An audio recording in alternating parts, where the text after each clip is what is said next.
Race, ethnicity, culture, identity. These are things we are thinking about a lot, talking about a lot these days. Many voices are chiming in with critiques and answers. Who has the right answers? Who's even asking the right questions? These are things we're thinking about today. What does the Bible have to say? What does the doctrine of creation have to say? Have we Christians thought enough about this, or are we just in cultural absorption mode or cultural reaction mode, which could be either sub-Christian or anti-Christian? That's what we're talking about today. Vital questions. And joining us to think about these things is Pastor Gus Pritchard, who is a local pastor here in Indianapolis, also a board member at Indianapolis Theological Seminary. And we're having him on today because he is currently working on a book. The working title, as of now, is Malleable: How God Made Your Cultural Identity Flexible and Why It Matters. He's spoken on this topic around the world. Isn't that true, Gus? That is true, but I mean, around the world may give a little bit too much breadth, but yes, overseas has been a location where I've presented these Tested these ideas in multiple contexts. True. Now, we'll talk in a moment about what these things are and what you mean by malleable and cultural identity and the flexibility of your cultural identity. But first, let's learn a little bit more about you. You pastor here in the Midwest, but you've already said some things, and so our listeners will detect from your accent, you're probably not from the Midwest. Where are you from? And how has your upbringing informed how you understand ethnicity and cultural identity? It's great to be here. So, yes, I am from not these parts, but in South Africa originally, born and raised in South Africa. So that's the land of Elon Musk, the land of Nelson Mandela, the land of Springbok rugby. It's a great time to be a Springbok rugby supporter, I'll tell you that. But so I grew up in the tail end of apartheid. We had our first general election in South Africa in 1994. I was 14. So I recall as a young boy the signs above restrooms, above certain places saying non-white, white only. So I imagine for most of my listeners and viewers that the Jim Crow South is probably a good sort of analogy to life in South Africa during apartheid. I grew up under the latter part of that. I didn't see the worst of it in the 70s. How has that sort of affected my understanding of race and ethnicity? Well, so many ways. I think one thing that I do remember and still very concerned by is the obsession that the apartheid government had with guarding boundaries between groups and framing it. They were so good in framing it as good for everybody, right? Before the apartheid government was oppressive, they were very good at telling everybody that, look, and they used biblical language very often. The Dutch Reformed Church, was a spokesperson for the apartheid government. That it was good for groups to be located separately, to have their separate way of life. So when those things, I hear, some of those thoughts and arguments floating around the society in America, even in Christian circles, I get concerned. I think the other thing that, apartheid left with me, and particularly coming to live in the United States, is the terms that we use, for racial identity are not that stable as we think. So what the word black means to the black people in South Africa and what the black people are referred to in the United States are they're different groups of people. Black in South Africa generally means you are sort of tied to ancestrally to one of the black tribes in South Africa: Zulu, Xhosa, Sotho, Venda. Whereas that's not true, and you can generally speak one of those languages. In America, that's not true, right? So that helps me see, okay, so when we sort of painting the world in racial terms and we're using these labels, these are not universal labels. These are labels that are, constructed in particular locations and environments, and they are inherently unstable. Can I ask, what was your family's experience with apartheid? So, yeah, good question. So my mom and dad would have had, experienced the brunt of apartheid. My dad had, his house, their home taken away, forced removal from places. My mom and dad weren't allowed to work in certain, places. When I first went to school, there was the government still sort of legislated which schools you went to according to your race. So my family was not black. They would have been racially classified as Cape Colored. Now, that means that they historically, ancestrally, the Cape Colored people have ancestors from Europe, Ireland, France, England, and then also from the local, people in South Africa, and then also from the Malay slaves that the British brought over many years ago. Anyway, so that's the ethnic group, the racial group that my family would have been a part of in South Africa. And the government, when I was a kid, had schools for different races. White kids had to go to these schools. Black kids had to go to these schools. Colored kids had to go to these schools. So when I went to school, those were the options for my parents. It was the Cape Colored. There's a colored school that they could send me to. For some reason, the government let private schools do what they want. So my mom and dad broke the bank and sent me to a private school where there were all kinds of kids at the school. So my upbringing, from very young, we lived in a racially segregated neighborhood where only colored people could live. But I went to school with a mix of people, a mix of kids. But as I grew up, the law started to change. So apartheid was being torn down part by part. They repealed certain laws. They scrapped, like the Group Areas Act, where people could live. So my mom and dad bought a home in what was previously a white area. I could go to a school that was previously reserved just for white kids. Interesting. You mentioned that you remember bathrooms that said white and non-white. That's right. Not white and black. So on some level, what you just described as colored was also grouped in with what was also called black. Yeah, that's an astute observation. Yes. So I mean, South Africa was clear to sort of categorize these various groups, but in the big sort of segregation, it was whites and everybody else. So in public spaces, they would say whites only, non-whites go into this entrance, drink from this fountain, live in this neighborhood. But in other areas, there was a carve out or third category for what was called colored. Correct. It must have been a large enough group to get that much attention. Yes. And that was your group. And that was our group, historically speaking. Yeah. Why was it you said the rationale or the way it's presented is that this kind of apartheid was good? It's good for the whites to preserve their culture. It's good for the blacks to preserve their culture, even though what is called black came from a bunch of different tribes, maybe different cultures there. Yeah. But nonetheless, they're grouped together, and presumably it'd be good for coloreds to preserve theirs as well. Why is it good? Why was that good? Why was that claimed to be good? That's a good question. I think there's probably many different reasons. I know that the Dutch Reformed Church would have, used the Bible and said that God has made people in different nations, in different groups. And fixed as such. Acts 17:26. That's a text that I think many would have used.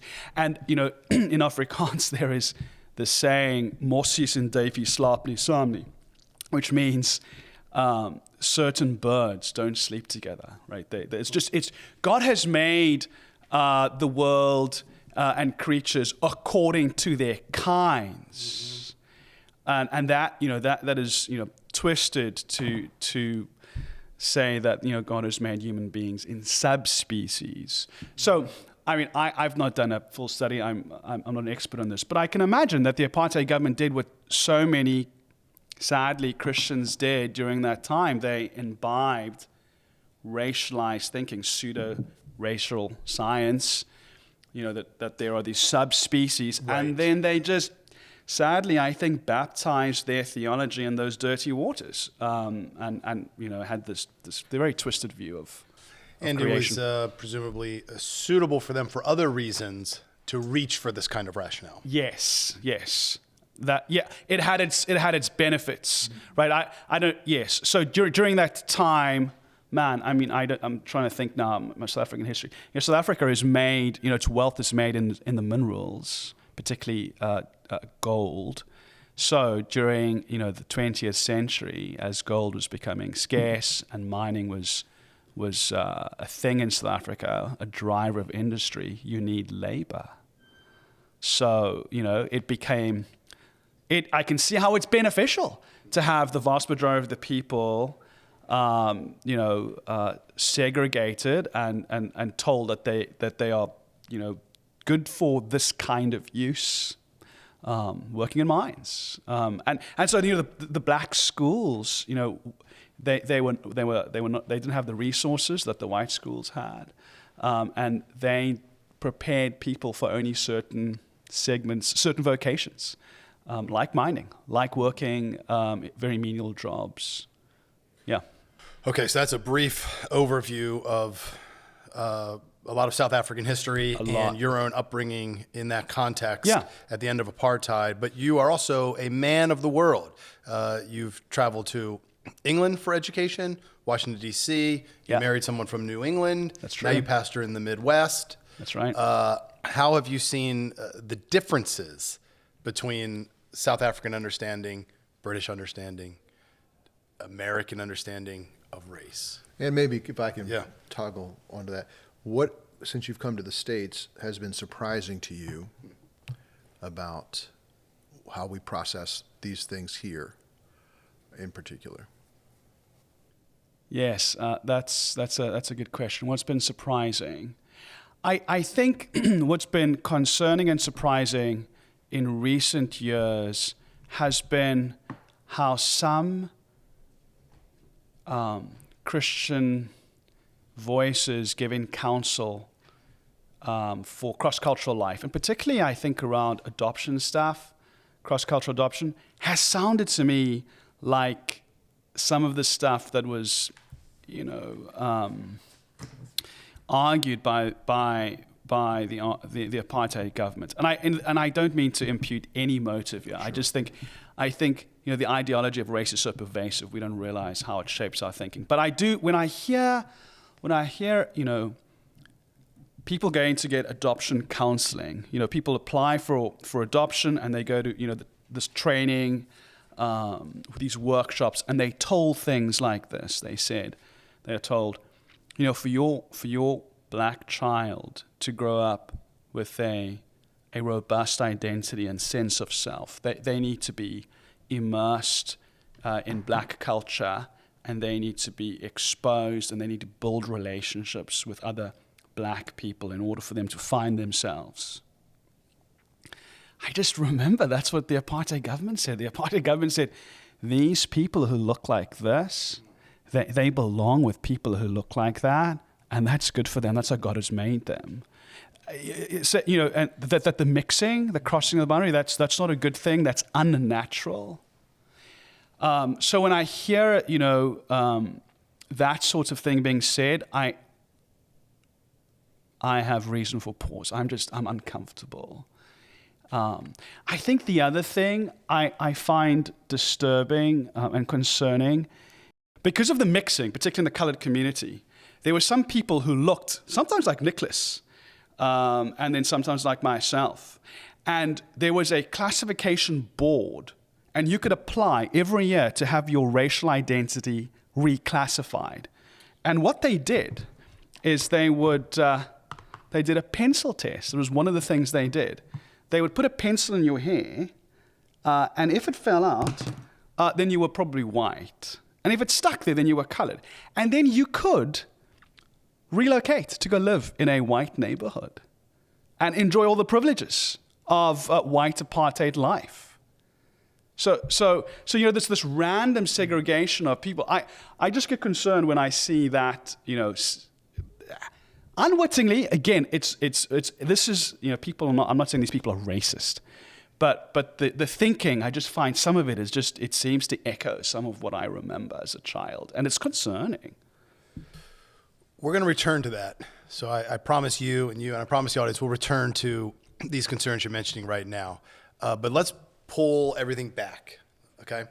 And let me ask you, your book is Malleable.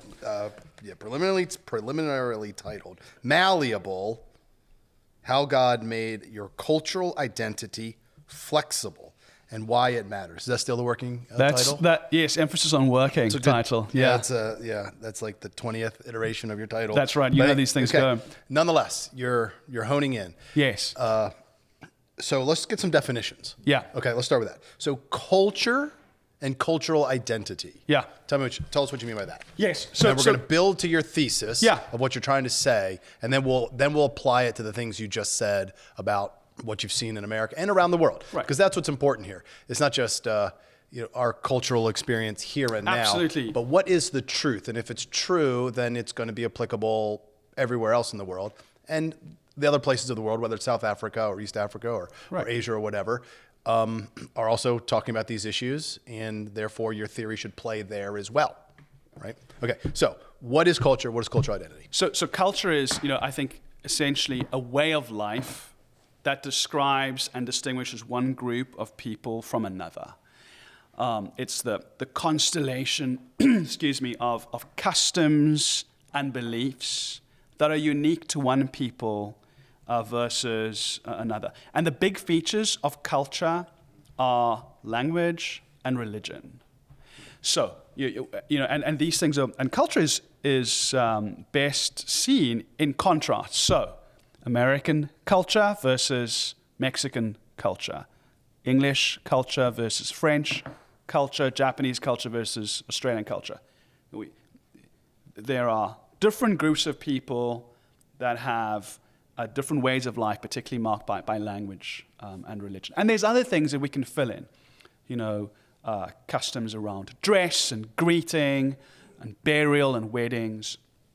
But it is the unique way of life that marks one people from another. Your cultural identity is then simply your recognized sense of belonging to one of these groups. Okay. It's your shared understanding and shared way of life with those people, and it's inescapable. We are all born with a cultural identity because we are born into families, and our families speak particular languages and teach us to view life and to do life in particular ways. Right? So it's inescapable. God has made us that way. You didn't mention skin color. Yeah, well, I think it's not. I don't think skin color is germane to cultural difference. Especially when we talk about the scriptures, when we talk about how has God drawn lines between groups of people? What is the driver of diversity in the world? It's not skin color. It's culture. Tell us how. How does the Bible teach that right there? Well, I think the first sort of hint of it, I think, is in Genesis 1:24. So Genesis 1:20. Is it 1:24? 2:24. My mistake. 2:24. The end of the chapter, second chapter of the book of Genesis. Moses gives this observation on Adam and Eve, and he says, "Therefore a man shall leave his wife, his mother, his father and mother, and hold fast to his wife, and they shall become one flesh. And the man and his wife were both naked and were not ashamed." So here we have, Moses telling us what marriage is like. Marriage is going to be composed of one man from one family and a woman from another family. And Herman Bavinck, the Dutch theologian, who would have had a different cultural identity than you and I, he observes, from the beginning, it was the will of God that as soon as more families arose, the man would leave his father and mother and would choose a wife as a helpmeet. From another family, the wonderful expansion of the human race, the infinite variety among the people, and the inexhaustible richness of relationships between household and families, generations, and peoples, all due to the divine will. So I think it's a hint, but I think Bavinck's onto something there, that God has designed people to form families that are going to be in some ways separate from their own natural families. And Bavinck sees in there the potential for new extended families and even new people groups. And, when you fast forward to Genesis chapter 10, that's what we see, the table of nations. We see, this picture of the world's peoples, of the nations of the world. They are rooted in, a shared biology. There is blood unity in Noah. But how's it arranged? Well, by different families, by different lands and By different languages. offspring. Right. By different children from different families. Right, but particularly, the emphasis on language. So verse 5, Genesis 10, from these the coastland people spread in their lands, each with his own language. Verse 20, these are the sons of Ham by their clans, their languages, their lands and their nations. Verse 31, these are the sons of Shem by their clans, their languages, their lands and their nations. So language now becomes, a very crucial thing for distinguishing the nations. And we know that it's the driver because Genesis 11, the Tower of Babel, tells us how these nations came about. They came about through God confusing the languages of the peoples, and so they dispersed. So when we are thinking about culture, we think particularly about language and religion, and that is the main way that God distinguishes groups of people one from another, not skin color. What are you thinking, Nicholas? Let's let Roger jump in, and then we'll come back to what I'm thinking. It seems like your project, as I understand it, is trying to build a ground-up biblical view of this. I sense the tension. That's the ideal creational reality, but we live in a world that has where the real is fall categories. Mm-hmm. Yes. People live with that and live with the effects of that. Right. South Africa. Yep. Everywhere in the West. Yeah. And I'm struggling to think about a synthesis between those things and how we understand what is in what we see today and what we see in the history of whatever country we happen to be from, which has inevitably been shaped by fall-based categories. Mm-hmm. And so I don't know that I have a question there other than I'm sensing that tension of where these things come together. Does that make sense? Oh, absolutely. Absolutely. And I think I am attempting to build from the ground up a view of diversity from the Bible that for the moment at least, sets aside what you're describing as four categories. And you could call them redemptive categories. Which ones? Well, what you're trying to do. Right. A recognition that is the case, but it doesn't need to be that way. We don't need to continue to speak in fall categories. If we're Christians, we have redemption categories. And so the church will be the driving force for restoring creation. Yes. Yeah. I think the tension I'm feeling is that there are millions of people who functionally live with the effects of those categories that need redeemed that haven't been, and there's real. Absolutely. And I think we would not want to move too fast past identifying the brokenness that's been created because of that. So I'll stop talking and let you talk. No, I think that's right. I think what I'm not trying to ignore that. I've lived that. Right. Those realities. Yes. Of all people at this table, you have lived that. Those realities cut very close to the bone for me. What I'm trying to do is to say, is there a robust biblical anthropology rooted in creation that perhaps challenges what we take for granted? Are these? I just want to ask the question: are these categories that we have inherited and that we use and that so color our thinking about the world and even ourselves? Do they arise from the Bible? And is there anything significant in the Scriptures that may challenge them? I think that's something of the question of my book. Go ahead, Nicholas. Did you want to finish that thought? No. Not now. So the first challenge you want to make is that culture and culture is more of an identifying factor for people than skin color. And Yes. that then is defined more determinatively by language, and you said religion, which could also be lack of religion or Sure. worldview, Yep, philosophy, that's right. whatever you may have there. And that families actually are the smallest unit of culture. So I may live in this culture called the Midwest, but the most determinative cultural experience is the interesting derivative of my family, which is different than even the family next door to me as identity shaping. No, I don't think I No? want to say Okay. that. I just want to say that I'm just pointing out that it's in the formation of families because they. That the larger cultures come from. That's right. Okay.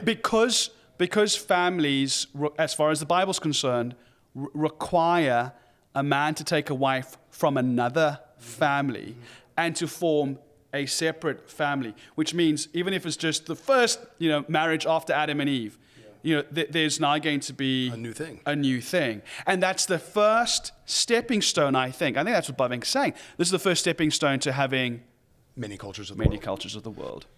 And I think it's no accident that when we have the Table of Nations, you have both this emphasis on clans, there's new families forming, Yeah. which speak new languages. They have different languages.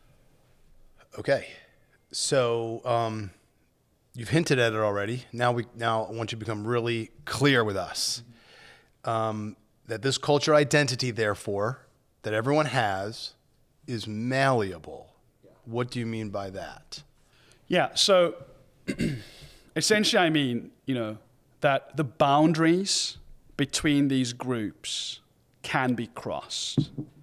Your cultural identity, which is, remember we said, this recognized sense of belonging to one particular group, can be changed. You may be born an American, but you can become a Frenchman. Ethiopian. Or an Ethiopian. And that's what I mean by malleable. It can be changed. Your cultural identity can be formed and reformed. Immigrants know this to be true, right? As they move from other lands to this land, they have to learn the language, they learn the customs, and they see it in their children. I see it in my children as we've moved from South Africa. Missionaries, long-term missionaries know this to be true as well as they move to other places and deliberately embed themselves in a new culture, learning new languages, taking on new customs. So I think it is seen in the world. I think it's in the Bible too. There are many examples of people experiencing that. I'll give you two. So Ruth, I think is perhaps the most salient and maybe the most beautiful example of this, where she's born a Moabite, and yet through God's providence and her choice, she becomes an Israelite. And through marriage. And through marriage, yes, isn't that interesting? Another example is Joseph. Joseph gets shuttled off, shall we say, to Egypt against his will, and yet Joseph becomes very much, again, maybe through marriage, an Egyptian. So much so that by the time we get to Joseph's brothers appearing before him in Egypt, they don't recognize him. He is so different. He recognizes them, but they don't recognize him. And Joseph speaks, it seems, a language that they don't, well, he at least speaks two languages, because we have the detail when his brothers are sort of talking amongst themselves. They don't realize that he knows their language, he speaks their language. So I think Joseph's another case of somebody who was born a Hebrew and has become, to some degree, Egyptian. Ruth is the most salient cases. And then I think there are others. Moses' Cushite wife would have experienced some form of cultural identity change. Yeah. And lest the listener conclude, those are just results of the fall and therefore the world we live in. Yeah. Your point is that in Genesis 2, prior to the fall, you already see this intentionality in God, in that a man leaves something, joins something else, and creates a new thing. Right. Yeah. They're now one flesh. They weren't before. That's right. And he had to leave something that was very culturally identifying for him, his mother and his father, to join with someone else. Yeah. I think you see it also in the laws of assimilation in the Old Testament, where God is making provision for how people from other cultures, different religious backgrounds, like Ruth, can become an Israelite. So it seems to be normative even for the life of Israel. And then, when we fast forward and we come to the New Testament, it's interesting. It seems to be even accelerated, because you have Jewish converts being called of God to change their way of living. They now must bind themselves to people who were formerly considered not worthy of being bound to. As Gentiles, as Gentiles become Christians now Jews must think about their people, not primarily through their old ethnic lens, but through this new lens of, well, these people are my people. I now eat pork, and now I will be willing to give my daughter, my son, in marriage to somebody who may be from a different ethnic group, but we share Christ together. So I think the gospel calls Christians to hold their cultural identity loosely, being willing to cross these boundaries, being willing to accept people who come over those boundaries for the sake of the gospel. So we're talking about creation. We are. Season of World Upside Down. Yes. So you've made a pretty strong case for marriage and culture. In my view, I think it's a strong argument from Genesis 2. You've used other examples from the Old Testament that this just happens naturally. Yeah. Right? There was nothing about the gospel that brought Joseph to Egypt or whatever. So this is just happening naturally in God's created world. But the church is, we're also talking about the church as the new creation, right? So now you're saying as well that natural creational reality of the malleability of cultural identity is accelerated because now I don't want to put words in your mouth, but you're saying something like, because now we encourage it, we aim for it. It's now, I think it's now a good thing. So I'm not saying that conversion calls Christians to erase, deny, give up their natural cultural identity. Okay, say that one more time. Conversion does not... No, it does not erase, okay, deny, paint your cultural identity, your natural cultural identity as something that is shameful. It doesn't do that. Okay.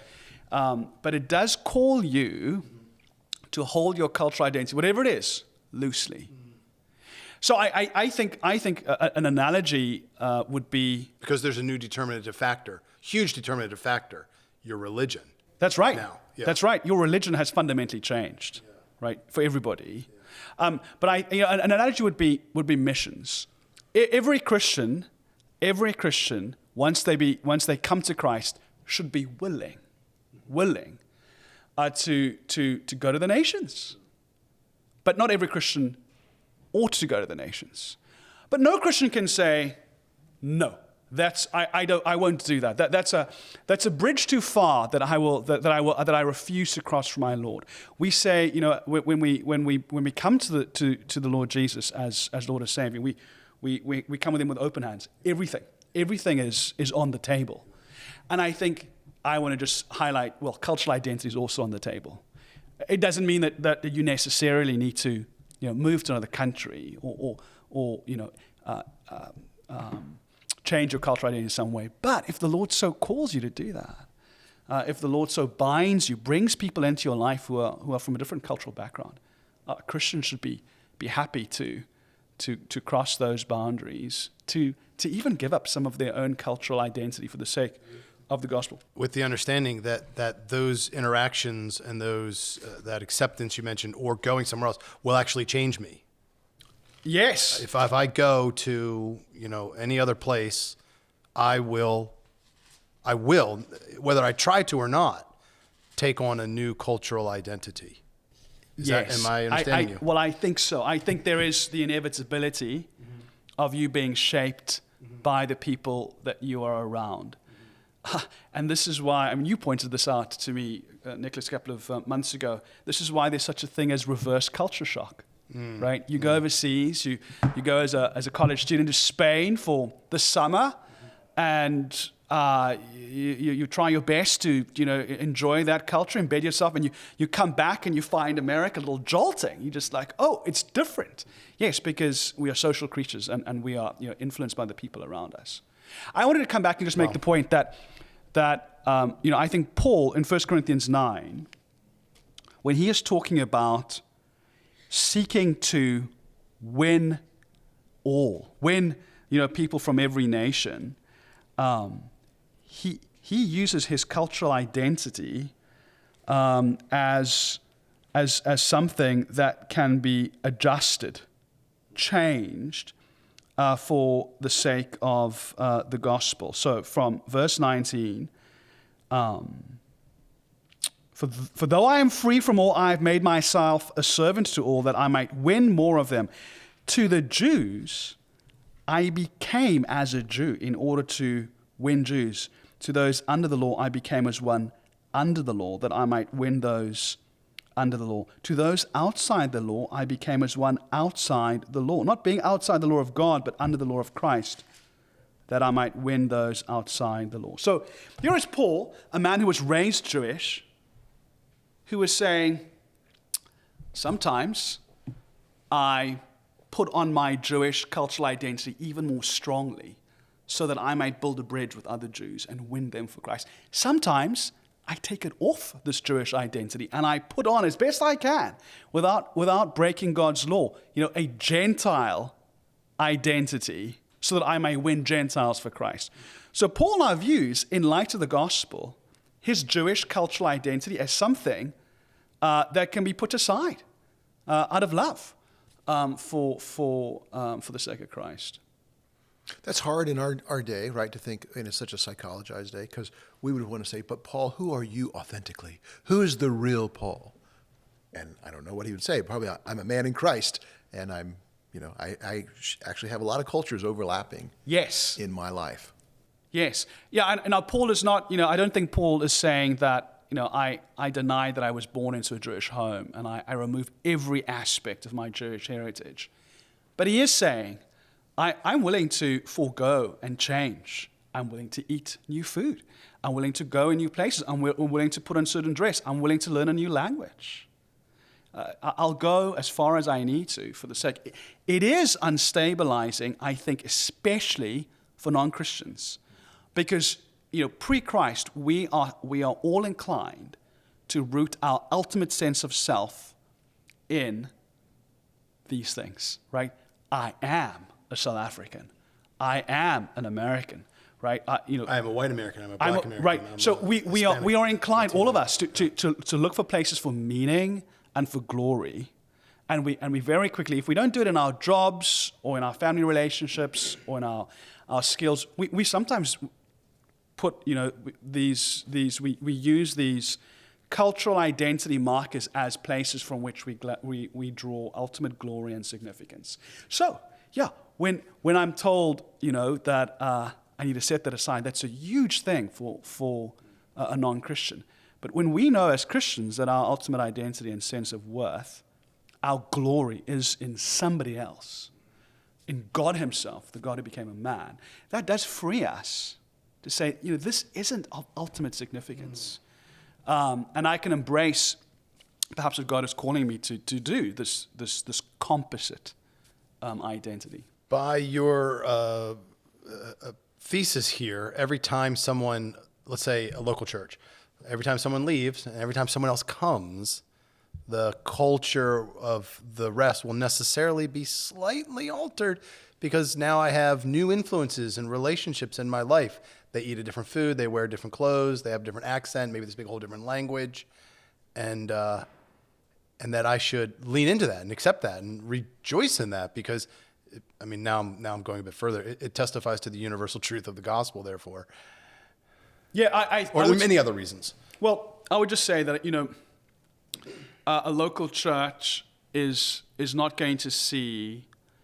No, I'm sure it's not going to be visible right away. Right.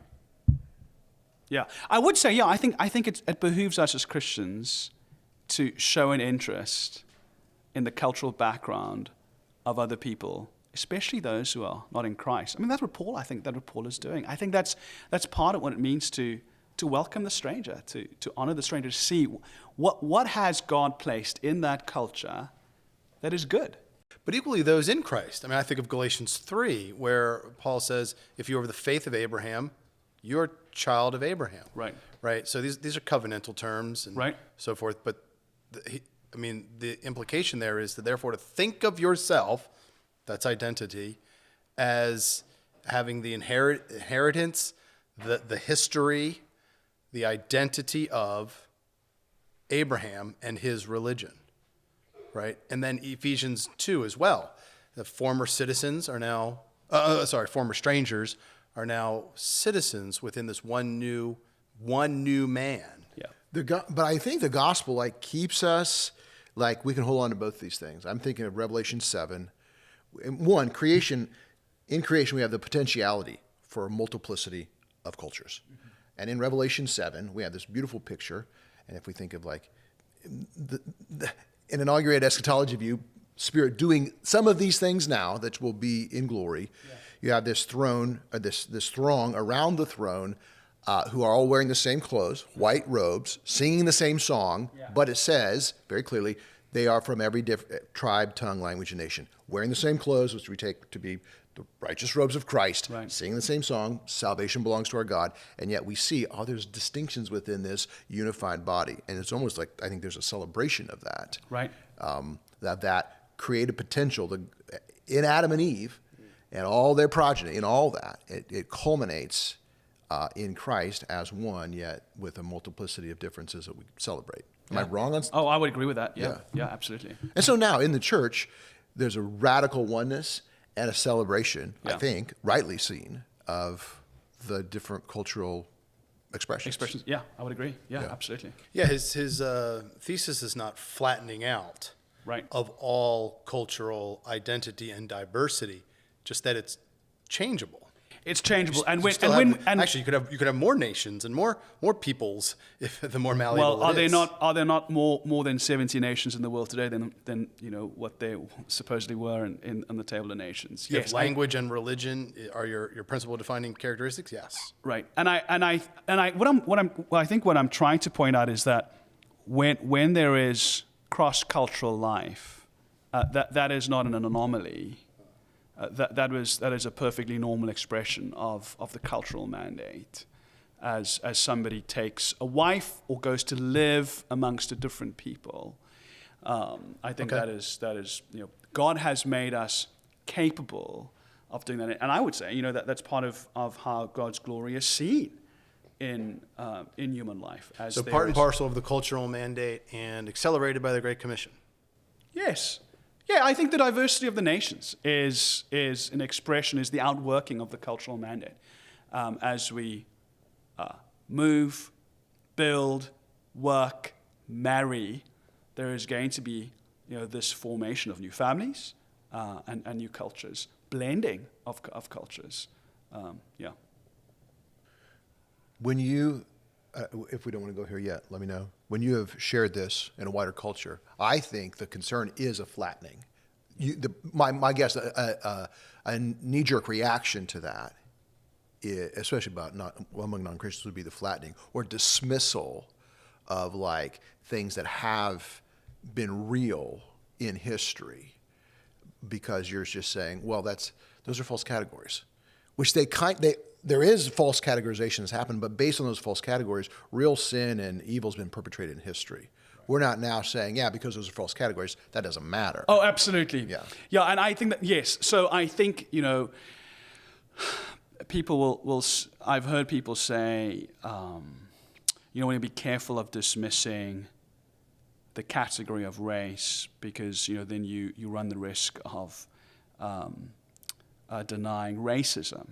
Right, and I hear what they're saying, but you don't have to believe in a witch to believe in a witch trial. right?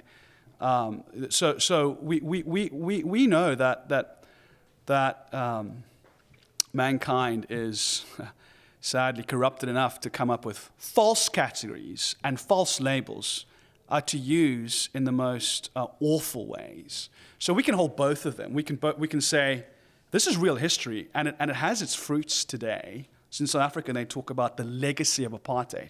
That's a real thing. At the same time, we can say that those evils were perpetrated using false ideas about various peoples of the world. I think we can say both things. Okay, so I'm about to play Pharaoh's advocate, not devil's advocate. All right. I play Pharaoh's advocate. So summarize in a minute and a half, everything you've said so far. Boil down everything you said into your thesis statement. Your entire book and what you've been thinking about for the last decades. Yeah, well, I've told you, if I wake up in the middle of the night and I say, what's your thesis? You got to be able to do it. So let's go. Well, so God made a cultural identity not to be fixed, but to be flexible. And in Christ, God calls his people to hold their cultural identity loosely. Okay. And perhaps I'll add to that it has ramifications broad and wide. Yeah, surely. Okay, so this is different than I've heard my whole life. Two things. Number one, that this is a reduction, but principally, when I gather my own life together and try to summarize it in a minute and a half, two things. Number one, cultural identity is more primarily determined by race, which is closely associated to skin color. So that's number one. And number two, that is certainly fixed. Yes. So how is your view closer to the truth than identifying cultural identity on racial lines? That's number one. And then number two, that it is good. It is true that they're fixed. Number one, that it's true that they're fixed. And therefore, let's, without besmirching others and saying that your race or cultural identity is inferior to mine in some way, but nonetheless, they're different. And they're going to stay different. What's the question? Sorry, Yeah. How is your view closer to the truth? Well, I think what you've described. I think most people would agree with it. Generally we understand through racialized thinking that skin color and physical appearance are key markers for highlighting cultural difference.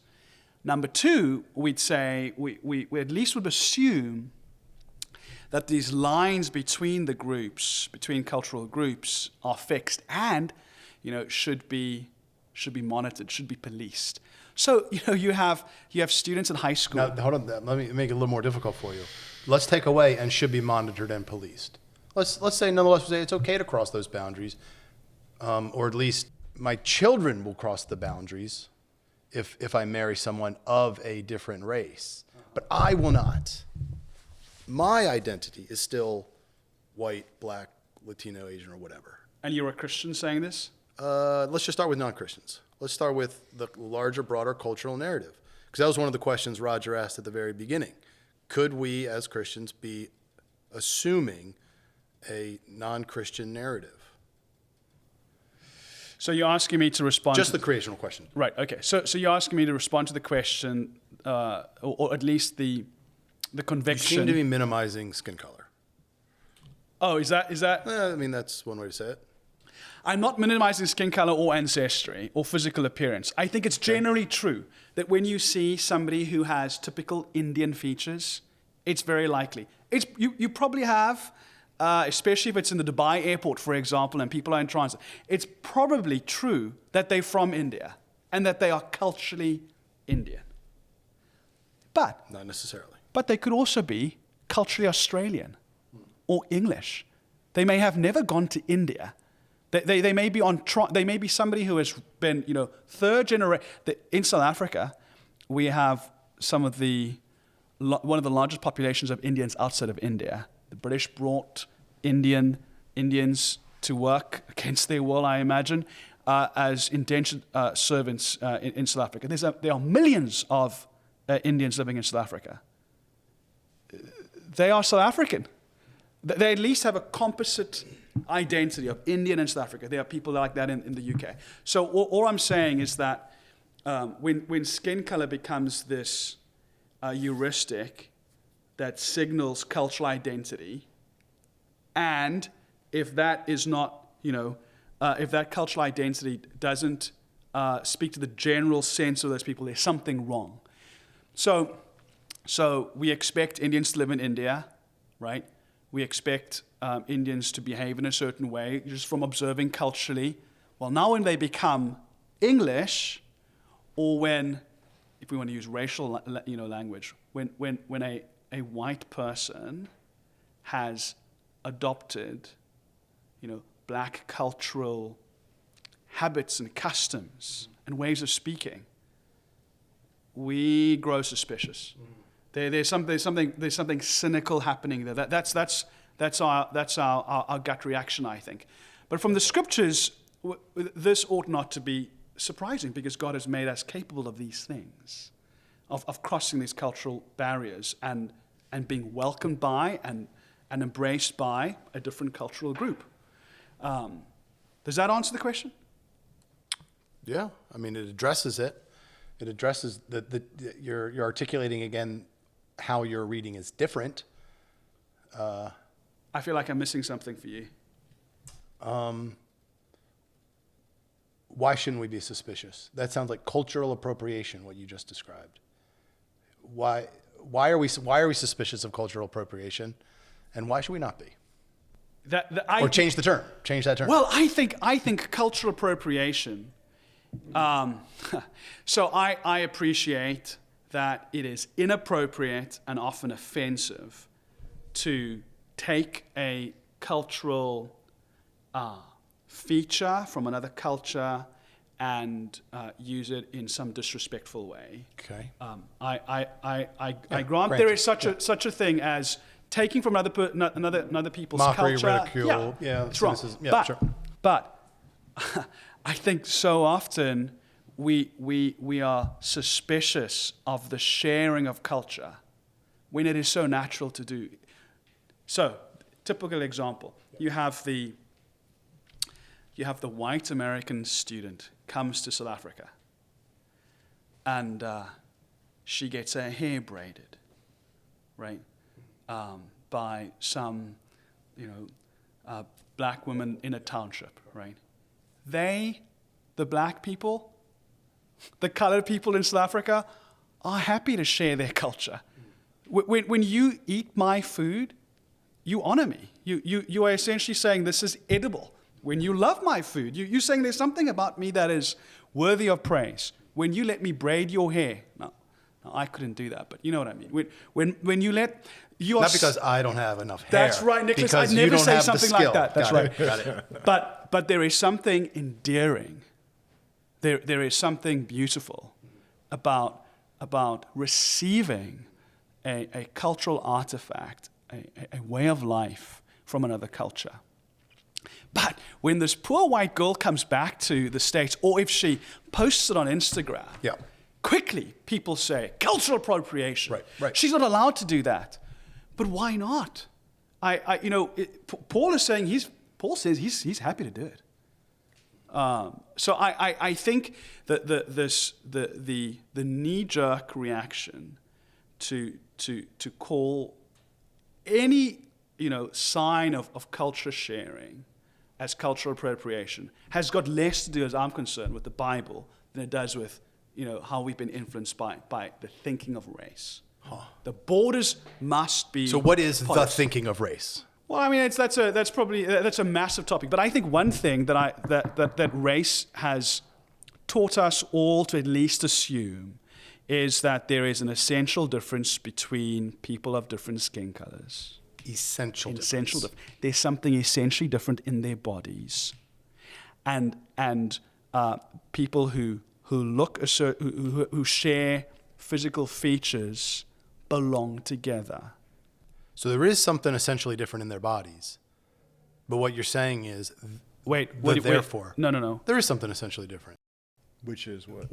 Well, the skin color, the hair color, the eye color. Yeah, I think that's incidental. But what you mean is you could that therefore creates the impermeable, fixed cultural boundary. I'm saying a little more than that. I don't think, because we group people by skin color as arbitrarily as we could just group people by height. That's true. Right. So yes, I appreciate that there are some ancestral lines that sort of run along color lines. I can appreciate that. But there's no such thing, as far as I understand sort of biology, as a black sort of G. I got you. Right. I got you. Right. So what I'm saying is, but we assume, I mean, this stuff's been in the water so long, we assume that there's something essential about these people, and it's attached to culture, and it's unnatural to mix them. And the boundaries are fixed. And the boundaries are fixed. People ought not to cross over the boundary. We police these things, around, cultural appropriation. You have high school students say to, classmates, you're acting white. You're not really black. What does that mean? You have it in more sinister ways, as saying you ought not marry that person. So the false thinking here is not a flattening out of. It's not a denial. It's not a denial of history. It's not a denial of the significance of skin color, because but it is the concern I think that the Bible's view of malleability would have is that there is this conviction that these lines between cultural groups are fixed, and they ought not to be crossed. And I think very often they assume it's never been crossed. So when people talk about mixed kids, right? What are they? They're assuming. They're assuming Skin colors. Well, they assume, not only that, but they're assuming that two unmixed peoples have come together. But how is that true? It's not. No one can say that white people, can be traced back all the way to Noah's sons, unmixed by other ethnic groups. That's silly. That's just so stupid. But it's. Tell us how you really think, Gus. With that one sentence, you swept aside a lot of theologians in the past, which is fine. Amen. Well, I just think there is embedded in racialized thinking is this idea that there's such a thing as racial purity, when there's not. Amen. So when there's not. Is it too far to say every child is a mixed child? I don't know. I don't know if I would say this. I think there is more mixture. Or the mixture happens at the marriage level, not the child. Well, there is more mixture in all of us than I think we realize. But maybe we're getting off track. Well, here. mixture assumes a non-mixed. Yes. There's an ontological reality of people. Right. We're people. Yes. And there are multiple cultures. And seems to me, it's dangerous to process out loud on a podcast, but even assuming the language of mixed, unmixed, that's a false category from the beginning. Unmixed is a false category. Yes, and therefore downstream mixed is Therefore a false mixed, category. It has a particular function in different cultures at different times because people attach identity and labels to it and then treat people in certain ways because of these things. But that's all a category that actually ought not exist. It cannot ultimately exist. I think that's true. Yeah. I think you see mixture in the historical roots of language. So, English, yes, we would say English is distinct from French. It's got tons of French and It's got lots German of French. and Danish Exactly. words. Exactly. Yeah. We're often talking in our culture not about mixed cultures, children. We're talking about as so-called mixed race. That is, and I think that's what I want to push back on. So yeah, I think that's true. So let's talk about marriage if we could. How would we think about marriage if we kept in mind this biblical vision of malleability? How would we think about cross-cultural marriage? Well, here is, I think, one thing we'll see. Generally speaking, we mislabel biblically cross-cultural marriages. We will overlook biblically a cross-cultural marriage between a Norwegian and an Irish person. We won't say that's a cross-cultural marriage because They're both white. they're both white. we would overlook a cross-cultural marriage between somebody who is Zulu and somebody who is, an Ethiopian, right? Because they're both black. Now that's interesting. They would not overlook. They would not. And of course the people... Nor would an Irishman. Of course, no, nobody in that marriage would say... But we wouldn't... We see those people on the street, right? And unless we sort of starting to listen to them, we wouldn't think, oh, that's potentially a cross-cultural marriage, right? And we overemphasize the crossing of cultures sometimes between somebody who is white and somebody who's black, right? Because they could grow up in the same culture. You can have somebody who is black, an African American who was born in a family that has always lived in a suburb, a very wealthy suburb, whose parents are highly skilled. She meets her white husband at an Ivy League school. They are quite culturally similar. That is not a cross-cultural marriage. It's definitely not on the same... Exactly. Yes, I appreciate same person marrying. I appreciate there are extended families, that sort of color the culture, but it's not the same. Those two people who have shared class and culture in America, and the only thing that's different from them is their skin color. Their marriage, their cultures are far more similar than the Norwegian and the Irish woman. And the Zulu man and the Ethiopian. So we are unwittingly shepherded into a kind of racialized thinking. Absolutely. When the extent of our consideration of cross culture is obsessed with color, is skin color. And when we talk about mixed, those are mixed children. We don't say, oh, but it's because mom is Irish and dad is Norwegian.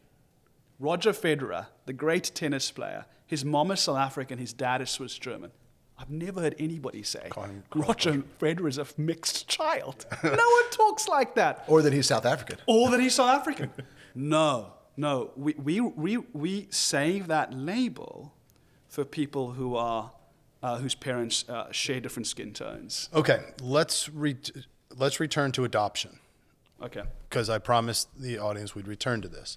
Okay, you started by saying one of the shocking things in America, I think that's what we were talking about at the time, is to see the way we would despise apartheid, but nonetheless perhaps have some of the same rationale as the proliferators of apartheid had. And you went straight to, for example, adoption. You might hear ... Okay, pick up there. So, and I want to stress these people, these Christians, and I imagine even non-Christians, they are doing this unwittingly. I do not want to impute any ill motive to these folks. I'm sure that the vast majority of them are hate bigotry and hate racism. Yet, when there is a strange similarity of thought when you are saying that this child, because they have dark skin, that they must, in order for them to be socialized well and raised with a healthy racial identity, they must be socialized amongst people who look like them. I push that far enough, you say don't do that adoption. Well, some Christians have been told that. I recall a friend who was adopting, and he asked the question, well, what happens if we live in rural North Dakota with a black child? With a black child, and there aren't any black people. Well, there's very, very few. Should we adopt a black child? And the person leading the workshop said, probably not. Well, that's very concerning, because let's take an adjacent illustration. You have a child who is dark-skinned, born to a mixed-race couple. That happens, and they live in North Dakota. Should they live there? I just think we're getting into dangerous ground now, where we are saying that. Spell it out for us. Why is it dangerous? Well, I think it's dangerous because you're saying that skin color determines your cultural group forever. And you will be lost. You will be cut adrift and unaware of who you are and what you are if you don't have others. Yes. How can we be for... And you're saying that's wrong. It is wrong, is it not? How can you be for cross-cultural marriage? How can you be for interracial marriage? People crossing the boundary. When you have... If this gentleman, if there's a white person living in North Dakota and they take a black wife and they go and live in North Dakota, is that okay to do? I think all things being equal, it should be okay to do. Now, I do appreciate if that is an extremely racist place, then I would understand. Right. Yes. So I think the emphasis ought to be, are they going to be welcome? Are they going to be welcome? I grew up in a situation where my family, as the Group Areas Act in South Africa was being scrapped, my family was the first non-white family to live in this white neighborhood. The first. Let me tell you a little story. A Sunday afternoon, I'm riding my bike. I run into a peer who will later become a good friend. We're visiting with a girl outside our home, and he says, "Hey, where are you from?" I say, "I live up the street." He says, "This street over here?" I say, "Yes." He says, "Please come with me." I follow him into his parents, into their home, and his parents are entertaining. And I only realized later what's happening. He says, "Dad, this is Gustav. He lives just up the road." And this man who would later become my friend, he is shocked. He's just like, "Oh my goodness, I can't believe this." I tell that story because it was shocking to these people. But so many of those families welcomed me into their home. I was the only white kid in that neighborhood. You were not the only white kid in there. I was not the only white kid. I was the only black kid in that neighborhood amongst lots of lots of white families. But they welcomed me into their home. You were colored in their minds. Right. Some of those parents let me drive their Mercedes-Benz around town. So I think the question is not, does the skin color match? The question is, will this individual be accepted here? So there might be situations where it's unsafe, and that's right. Okay, fair Absolutely, enough. So sociological absolutely. considerations. But in your scenario, that black woman who married a white man to move to North Dakota, am I reading you right? She can become just as much North Dakotan as anybody else. I think so. Just like the And Indian. North Dakotans would do well to recognize. Absolutely. Just like the Indian could very well become English. Sure. And the Mexican can become American, and Could become a Hoosier. you could.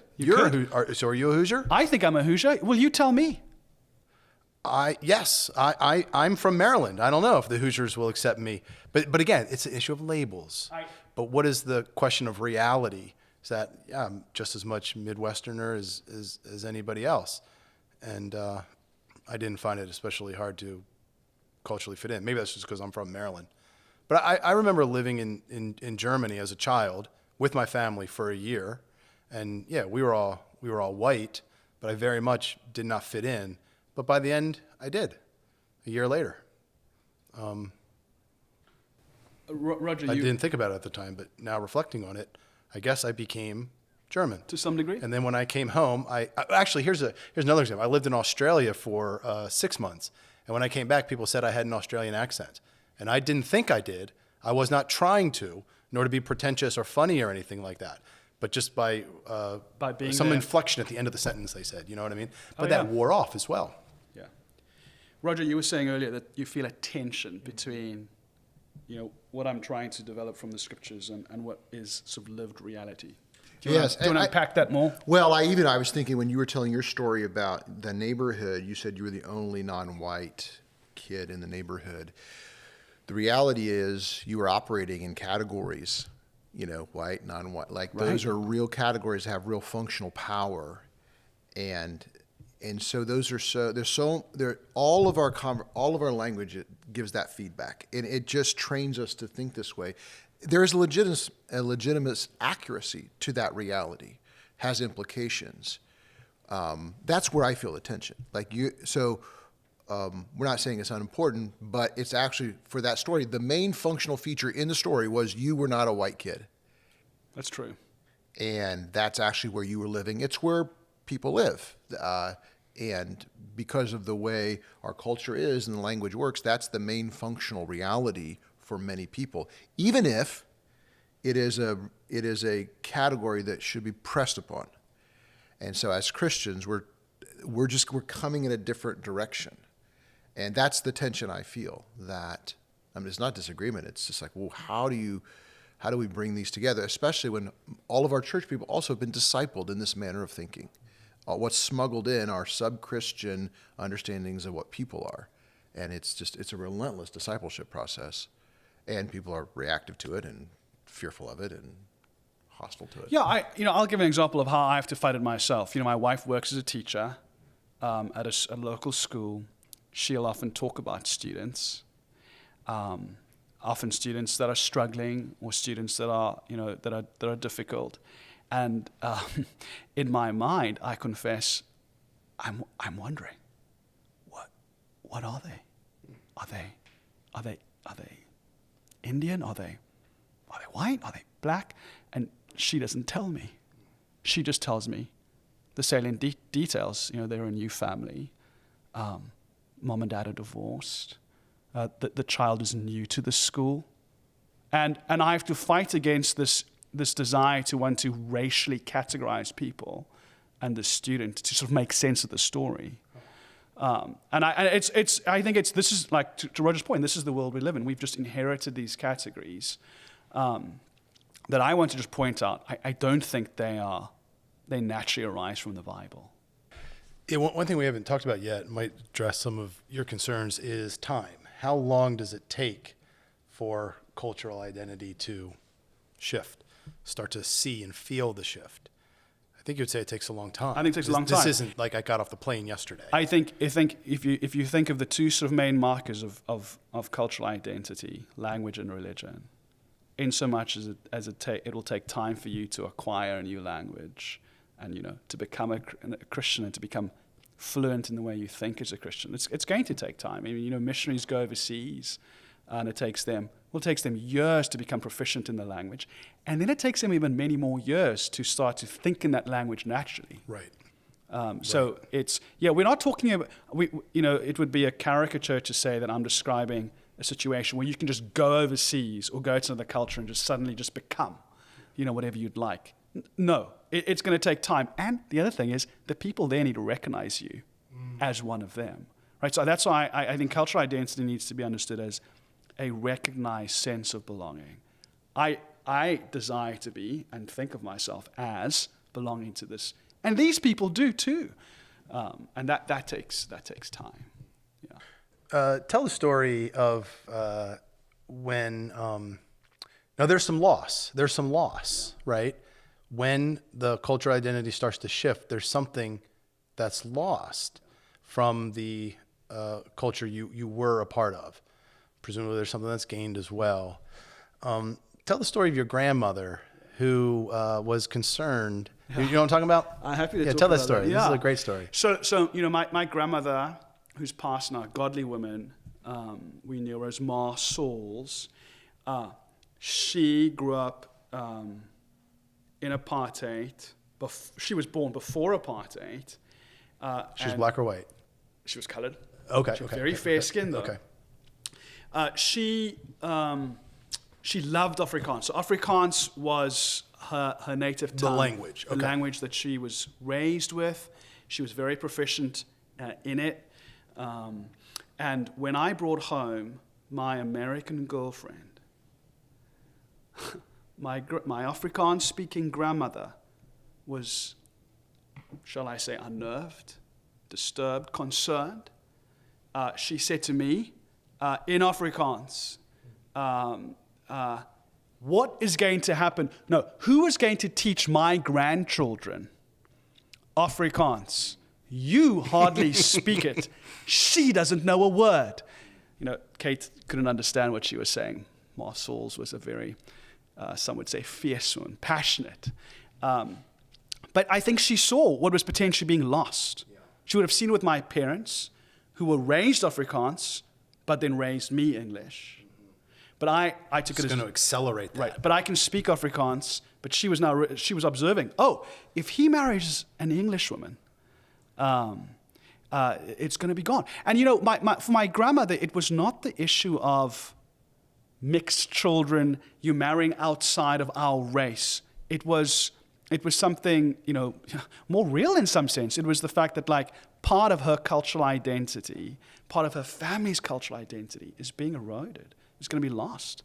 And you would recognize that's a real That's loss. a real thing. Something is being lost there. Oh, absolutely. I see my children becoming more and more American, which is wonderful, but it is a loss. There are parts of South African They don't know what African Springboks culture. are anymore. Well, they do know that. They know that, okay. But there's parts of That's family culture. Absolutely. But there are parts of South African culture. There's parts of me and my history that they will not be able to connect to as easily, especially as the years go on. So in your reading, there is an appreciation that if things change, there are good things that are potentially lost. Absolutely. All right. Absolutely. But there are things so it is the gained. way of nature and Absolutely. of the Yeah. church. There's Yeah. great things that are to be gained. Yeah. Yeah. Okay. That's clear. You're a theologian. Professional, you're a pastor. Where are we going with this, Roger?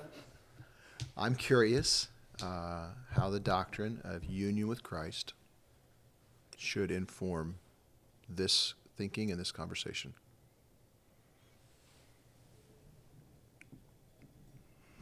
Well, union with Christ, as I understand it, is this gift of grace whereby we participate in all the good works and state of the Lord Jesus Christ and find reasons to rejoice and glory because of how we are associated with Him, bound with Him through faith. And so we should have reason, in light of union with Christ, to be able to let go of some of these losses, right? Able to endure some of these losses that come through cultural, through the malleability of cultural identity, and be willing to let them go for the sake of the gospel. I mean, and missionaries do that all the time. And the missionaries who survive and thrive, I think, have a healthy understanding of the centrality of the gospel and of the gift of union with Christ. They are able to hold on to that and recognize that is the enduring treasure, not my cultural identity, as I was once very firmly embedded in a particular ethnic group. What do you think?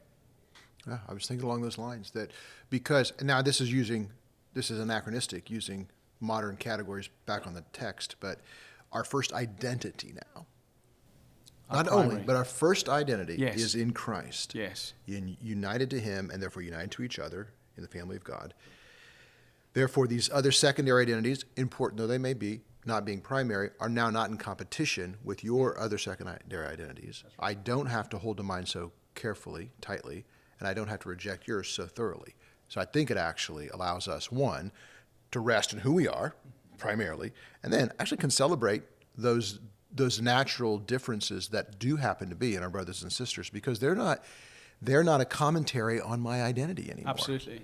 And I would add, I think I would be comfortable to let your cultural identity rub off on me, and vice versa. I think that's what union in Christ allows us to do. It doesn't just say this is most important, but it says, what I understood to be the contours of my cultural identity, I'm happy to allow them to be moved in so much as I come into contact with others who come from a different background. And for missional purposes, I don't have to cling to mine so tightly because I'm not giving away something that's now the central reality of who I am. Yeah, absolutely. Or ask the people I'm trying to reach to give up something from their culture to become Christian. In other words, you don't have to become a Western. Absolutely. And isn't that just, that so much of what we're talking about, I think, is intuitive to Christians. So at least we see the missionary come back, or you go visit the missionary as we've done, and you realize, whoa, they are so thoroughly Japanese or Thai, besides their perhaps physical appearance. Even if they still dress the same way, That's right, and eat the same things. That's right. There's something quite different. Yeah, you're right. But I, coming back to, Christianity is not like Islam, which insists that there is one particular language that is more holy than others. We are, as Christians, happy, committed to translate the text into other languages, because we know that English isn't more spiritual than Spanish or French, and even in that way, Christians are used to holding their cultural identity loosely, as we are like, yeah, we'll translate the text into your language. Yep. And I'll learn it too. Yeah, we're coming to you, right? Now, I would say historically we want to make a note that's Fruitful Christian Missions has done all this. There has been some colonialistic that's mission, true. Absolutely. which is unfruitful, unbiblical, unhelpful. Okay, who is this book for? So this book is for, I'd say, Christians, pastors particularly, who are... Okay, so you're not taking on the whole world, and maybe that's next, but this is helpful. This is helpful to start. This is help Christians think more biblically and maybe open up their eyes to ways they may have imbibed some things that they did not intend to. Let's start at the, I think, Bible-believing Christians, people who want to have their world shaped more and more by what the Bible says and who we are in Christ, and want to make sense of, I think, a lot of confusion around cultural identity by what the Scriptures say. I think more narrowly, this book is for people who live in cross-cultural worlds. So missionaries. Yeah, that's true. I suppose that's true. If you are a Christian in an urban setting, that's probably going to be true. But I'm thinking particularly of missionaries, people who have or are thinking about adopting cross-culturally, people who are marrying cross-culturally, marrying across racial lines, and that's becoming more and more common in America than it was 20 years ago. So that's who the book is for. In some ways, this book is for my daughters. I was not afforded when I was their age, I think a thoroughly biblical understanding of what diversity is and how it's rooted in culture. And I hope my children will have something like that. Speaking of books, if I may, sure. Yep. I think you have two books that I think are really, really helpful on the subject. Okay. Daniel Hayes. Point right over here.